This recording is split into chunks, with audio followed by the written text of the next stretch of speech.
الخطايا أستغفر الله رب البرايا أستغفر الله من الخطايا أعوذ بالله من الشيطان الرجيم بسم الله الرحمن الرحيم السلام عليكم warahmatullahi wabarakatuh.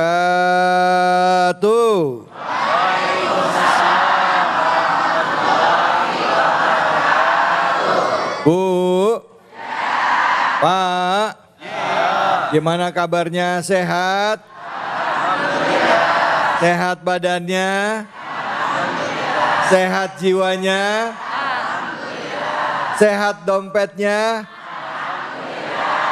Ini kalau alhamdulillahnya kencang, antara memang sehat bener atau memang dengan alhamdulillah jadi sehat dompetnya. Amin ya robbal. Tuh kan ketahuan kan. Alhamdulillah. Apapun yang saat ini kita alami, kita jalani, kita harus banyak-banyak mengucapkan puji syukur kepada Allah Subhanahu wa taala. Karena hari ini bisa hadir, hari ini masih diberikan nyawa, hari ini masih diberikan sehat, itu adalah nikmat yang luar biasa dari Allah Subhanahu wa taala. Tentunya tidak lupa juga di hari ini kita panjatkan puji syukur pada Allah Subhanahu wa taala dan kita berikan salawat dan salam kepada manusia yang mulia Nabi besar Muhammad sallallahu alaihi wasallam beserta keluarga, sahabat dan umatnya yang setia akhir zaman. Ibu-ibu, bapak-bapak sekalian, hari ini kita akan membahas tentang harta yang kita miliki. Seringkali di dalam hidup kita melihat kekurangan yang kita punya. Betul apa betul? Walaupun bisa jadi keadaan kita saat ini lebih baik dibandingkan ada orang lain yang di bawah kita. Betul apa betul?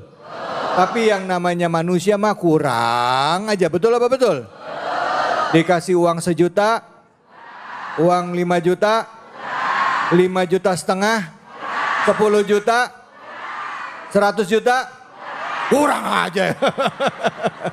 Baik, harta itu bisa jadi ujian, bisa jadi amanah dan juga bisa jadi fitnah. Nah, bagaimana menyikapi ini? Kita coba mengulasnya melalui Al-Quran. Surah yang akan kita kaji adalah surah Al-Isra dengan ayatnya yaitu ayat ke-26 dan ke-27. Untuk kesempatan pertama sudah hadir bersama kita guru kita Al-Habib Al-Mukarram Habib Muhammad Syahab. Fadhal ya Habibi.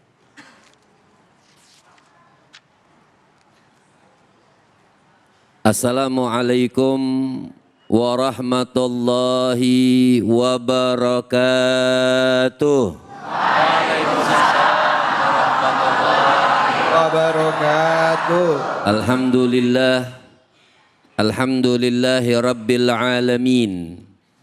Wa sallallahu wa sallama ala abdihil mustafal amin.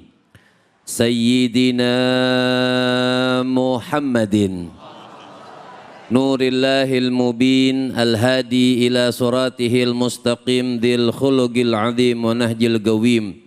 Allahumma salli wa sallim wa barik alaihi wa ala alihi wa sahbihi wa man sara fi darbih amma ba'd. Yang sama-sama kita muliakan dan kita hormati para orang tua, para sesepuh yang mohon maaf, Masya Allah banyak yang hadir tidak bisa saya sebutkan satu persatu namanya, namun tidak mengurangi rasa hormat dan takzim saya kepada beliau-beliau. Juga host kita Masya Allah yang sudah terkenal dunia dan akhirat, David Khalik. Kita doakan beliau panjang umur, amin, sehat, amin, berkah, amin. Dan buat jamaah cuman satu doa saya, ya Allah tebalkan kantongnya, amin. Tebal tambahin daun. Pada kesempatan yang mulia ini kita sedikit akan membahas tentang surah Al-Isra ayat ke-26 sampai ke-27. Ini Allah menginginkan kita ini menjaga kita punya harta. Ada yang namanya amal jariah yang bagus, ada yang namanya amal jariah yang buruk. Selama amal jariah itu bagus, akan bermanfaat buat kita sampai akhirat. Tapi kalau amalnya jariahnya buruk juga akan bermanfaat sampai akhirat, tapi urusannya ke neraka bukan ke syurga. Makanya di sini kita diajarkan, Allah mengatakan wa atidza qurba haqqa. Kita ini disuruh wa atidza qurba haqqa wal miskina wa ibnas sabil wa la tubadzir tabdzira innal mubadzirina kanu ikhwana syayatin wa kana syaitan li rabbih kafura. Jadi wa atidza qurba, ini kita sedikit bahas nih. Keluarkanlah hartamu, itu yang pertama. Artinya harta itu biar bermanfaat. Keluarkan hartamu itu pertama buat keluarga. Kalau kita punya zakat, kalau kita punya sedekah, Allah itu mengajarkan buat kita akhlak yang bagus. Yang mana kita dahulukan, lihat keluarga kita. Ya maaf, mungkin lihat kita punya bibi, mampu atau tidak mampu. You know bibi, you know bibi. Bibi, anti. Ya. Tan encing. Empok, ya. Kita lihat keponakan kita ganti baju jarang, misalnya. Jadi kadang-kadang sama orang lain, sama temen baik. Tapi sama keluarga, kayaknya pengalaman semua nih. Apa jawabnya? Makanya Allah itu mengatakan wa atidza qurba haqqa. Jadi keluarkan dulu buat keluarga supaya apa? Supaya harta kita itu tidak mubadzir. Atau wa atidza qurba haqqa wal miskin, buat orang-orang yang miskin. Nah, termasuk juga kalau keluarga kita ada yang miskin, kan namanya pohon Ibu, misal pohon jambu. Gak semua itu jambunya manis. Ada yang busuk. Jadi keluarga itu terkadang gak sama. Ada yang Masya Allah berhasil, ada yang kurang. Nah itu yang perlu kita perhatikan, jangan orang luar. Makanya dahulukan keluarga, wal miskin, orang-orang yang kurang mampu, wa ibnas sabil.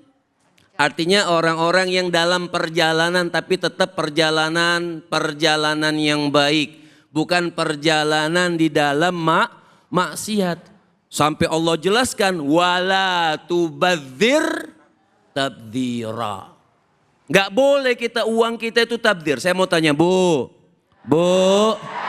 rezeki yang kita dapat dari siapa? Rezeki yang kita dapat dari siapa? Nih bapaknya masih hidup. Nggak ada jawaban. Nggak ditanya. Oh Pak, ya. Rezeki yang didapat dari siapa? Allah. Berarti kalau kita faham, di sini sebenarnya kita faham. Wala tubadzir tabdzira, jangan kau itu menghambur-hamburkan harta yang tidak bermanfaat. Ini contohnya ibu-ibu nih zaman online. Lihat ini beli, lihat ini beli, lihat ini beli. Yang setruk siapa? Yang nyari duit. Habib, ibu-ibu itu rajin masukin keranjang. Iya. Cuman check outnya ntar. Enggak, sekarang misal nanti bulan puasa, udah mulai tuh apa? Belanja jilbab atau belanja mukena. 30 hari 30 warna. Oh ya Allah. Yang setruk siapa? Suami. Mikirin bayar kreditnya. Maka jangan tabdir seakan-akan itu pun buat kita bukan yang haram. Memang itu bukan yang haram. Tapi bukan yang urgent. Bukan yang betul-betul untuk bermanfaat buat kita. Alangkah bagusnya kalau yang kita berikan itu sedekah saja. Nabi ada satu sahabat itu bertanya sama Rasul. Rasul, saya pengen sedekahkan semua harta saya buat keluarga. Tidak, kata Nabi. Buat separuhnya? Tidak, kata Nabi. Buat sepertiganya? Sampai Nabi mengatakan apa? Jangan kau tinggalkan keturunanmu itu dalam keadaan miskin. Kita juga harus perhitungkan, ada buat keluarga kita, ada buat anak kita. Tapi kalau ngitungnya buat anak itu namanya pelit. Makanya seorang suami kalau mau nyumbang jangan bilang istri. Kalau suami bilang nyumbang, bilang istri, jadi nggak nyumbangnya? Nggak jadi. Jangan buat anak, nanti belanja ini, nanti harus perluan ini, rumah tangga ini. Nggak jadi-jadi orang sedekah. Artinya mubadzir di sini sesuatu yang memang tidak bermanfaat. Kenapa? Orang yang biasa menghambur-hamburkan harta bukan di jalan Allah Subhanahu wa taala. Apa ayat selanjutnya David itu dikatakan innal mubadzirina kanu ikhwanas syayatin. Sebab itu teman-temannya setan. Kok setannya kemari gitu ya? Bahaya nih. Artinya itu mubadzir itu teman-teman ikhwanas syayatin. Sebab kenapa? Wa kana syaitan li rabbihi kafura. Sebab setan itu memang tidak mengikuti perintah Allah Subhanahu wa taala. Setan itu cari teman sebanyak-banyaknya di mana? Teman akrab nanti di neraka Allah Subhanahu wa taala. Nah, termasuk teman akrabnya syaitan itu orang yang mubadzir. Contoh, Bu. Kita kalau ngaji kan insya Allah masuk syurga, mengamalkan ilmunya. Ini contoh ya, contoh. Pas lagi ngaji kotak amal lewat doang apa stop? Lewat doang atau stop? Jujur. Kadang-kadang pindah tempat pas mau lewat, oh saya mau duduk sana aja lewatnya. Padahal itu amal jariah yang bagus yang tidak dikatakan mubadzir. Itu misalnya kita kasih 1.000 misalnya. 1.000 itu kita titipkan kepada Allah Subhanahu wa ta'ala. Ini giliran urusan maksiat, berapa aja keluar. 1 juta keluar, 2 juta keluar. Tapi Masya Allah saya yakin ibu-ibu sini, Masya Allah pokoknya sama. Kirain. Jadi jangan kita mengikuti amal daripada amal syaitan. Harta titipan dari Allah. Ketika Allah berikan kita harta, ungkapkan rasa syukur. Jangan kita ngikutinya itu perintah syaitan. Kita harus mengikuti itu perintah Allah Subhanahu wa ta'ala. Kunu abna al-akhirah wala takunu abna ad-dunya. Di akhir saya mengatakan makanya jadilah pengikut-pengikut akhirat. Jangan jadi pengikut dunia. Kalau jadi pengikut dunia maka teman akrabnya adalah mudah-mudahan bermanfaat. Masya Allah. Terima kasih banyak Habib. Bu. Pak.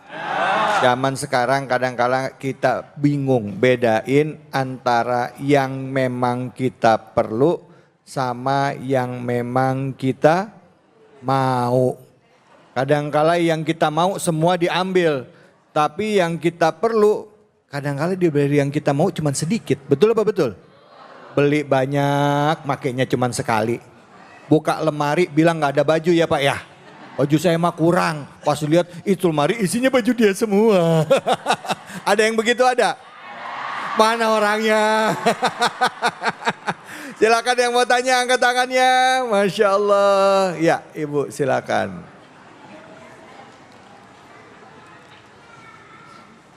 Assalamualaikum warahmatullahi wabarakatuh. Waalaikumsalam warahmatullahi wabarakatuh. Perkenalkan, nama saya Indri. Ustadz, yang saya ingin tanyakan, bagaimana kalau ada orang yang berinfak kepada fakir miskin dan musafir, tapi di sisi lain saudara atau keluarganya sendiri masih kekurangan? Nah. Terima kasih. Assalamualaikum warahmatullahi wabarakatuh. Waalaikumsalam warahmatullahi wabarakatuh. Pertanyaan tadi sebenarnya sudah kita jawab. Iya. Artinya waati ayat tadi berkenaan dengan ayat tadi waati da qurba haqqa. Yang kita dahulukan adalah keluarga. Apakah tidak dapat pahala ketika kita orang yang membutuhkan, orang miskin, fakir miskin, wabni sabil, dapat pahala enggak? Dapat pahala. Besar pahalanya. Tapi juga kita mendapatkan dosa kalau melantarkan. Ya itu. Ya itu dah. Iya, itu menelantarkan kita punya keluarga. Masya Allah, keluarga ini kan darah daging kita. Betul. Misal kita punya zakat, kan zakat kita itu 2,5% di luar infak ya, di luar sedekah kita punya zakat. Kadang-kadang kita repot membagikan zakat kita titipkan ini, titipkan. Sebenarnya lihat dulu nih, oh dari keluarga ayah kita bagaimana. Oh lihat dulu dari keluarga ibu kita bagaimana. Itu yang bagus kita bagikan. Ketika mereka sudah kita bagikan, baru kita ke tetangga. Setelah fal agrab dikatakan fa'adna. Artinya setelah dari keluarga kita lihat tetangga. Setelah keluarga tetangga kita lihat teman-teman terdekat kita. Baru kita alihkan tempat yang lain. Tapi bukan berarti dilarang. Jangan salah, bukan berarti dilarang. Oh kita lihat kenal orang jauh yang membutuhkan. Bukan berarti dilarang, tidak dilarang. Tetap kita dapat pahala sedekah dari Allah Subhanahu wa taala. Tapi alangkah afdolnya kita perhatikan dulu kita punya keluarga. Cuman masanya keluarga tuh kadang-kadang diperhatiin, jadi kayak kita bayar listrik tiap bulan akhirnya kan. Oh benar. Kita ngasih juga itu harus mendidik. Ketika kita ngasih keluarga harus mendidik, bukan setiap butuh kasih akhirnya manja tidak mau kerja seperti itu. Ya, baik Habib, terima kasih banyak Habib. Bu. Gajah di pelupuk mata nggak kelihatan, seberang surmut di seberang lautan kelihatan. Otok itu berarti. Hah? Otok. Otok. Dia rabunnya rabun deket berarti. Baik, ini kadang-kala jadi PR buat kita semua ya Ibu. Seringkali jadi PR kita semua. Kita memang mau bersedekah buat orang yang membutuhkan. Boleh ya, bukan dilarang. Tetapi coba lihat lagi kakak kita, adik kita, saudara kita. Kadang bisa jadi mereka membutuhkan, cuma mereka malu untuk mintanya. Ketuk hati kita, buka mata kita, buka telinga kita, lembutkan hati kita untuk bisa merasakan apa yang dirasakan oleh saudara kita dan juga saudara-saudara kita sama umat muslim. Jangan kemana-mana, kita akan lanjutkan lagi. Tetap di sini, di Cahaya Hati Indonesia.